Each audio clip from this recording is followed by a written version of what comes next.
Bonjour. Alors, la question Facebook de cette semaine, on vous demandait, puis là, je sais qu'on se fait poser souvent, puis que vous vous posez des questions aussi, que vous avez déjà entendu cette question-là.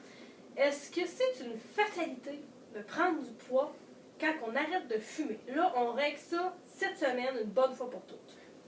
Bonne question. On se la fait en effet poser régulièrement cette question-là. Non, ce n'est pas une fatalité que de prendre du poids en arrêtant de fumer. Je vous invite même à chercher l'étude qui va dire que de cesser de fumer va faire engraisser. Causalité, cause à effet. Non, ce qui va faire engraisser, oui, c'est possible d'engraisser pour certaines raisons. On change les habitudes alimentaires. Porter la main à la bouche, l'habitude de porter la main à la bouche est substituée par manger chocolat, chips, etc. Les papilles gustatives, le plaisir de manger qui revient, parce qu'en commençant de fumer, c'est comme une amputation des sens. Hein? Le corps anesthésie certains canaux sensitifs. Sinon, c'est impossible de fumer, là, tellement c'est nauséabond, néfaste.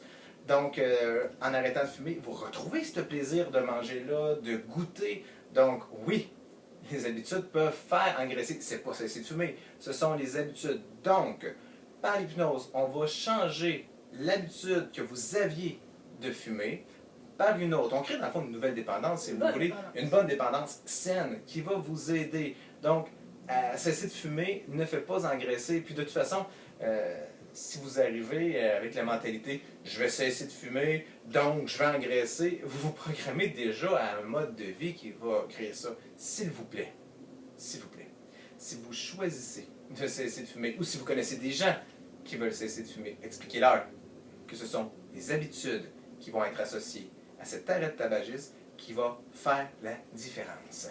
Pour mettre toutes les chances de votre côté, c'est sûr qu'il faut être motivé. Hein? Je veux dire, on ne le dira jamais assez pour arrêter de fumer, que ce soit par hypnose, que par laser, par n'importe quoi, il faut être motivé. Et principalement pour l'hypnose, ce n'est pas une baguette magique. Vous ne rentrez pas ici en vous faisant hypnotiser, bing bang, et vous n'avez plus envie de fumer.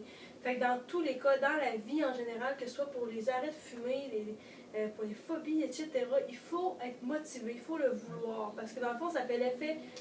Dans le fond, si vous vous dites, ben, c'est sûr que je vais prendre du poids, c'est sûr que vous allez prendre du poids, mais si vous dites, c'est sûr que je vais réussir, vous allez réussir.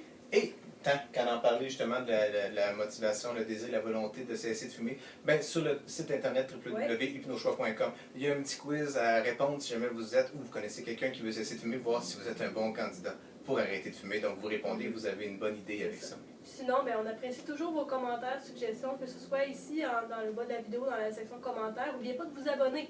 En haut, là, je suis juste à gauche ou à droite, là, mais s'abonner à notre chaîne YouTube pour être sûr de rien manquer. Puis sinon, si vous voulez encore moins manquer quelque chose, on a notre page Facebook. Alors, d'ici là, passez une bonne semaine. Bonne semaine.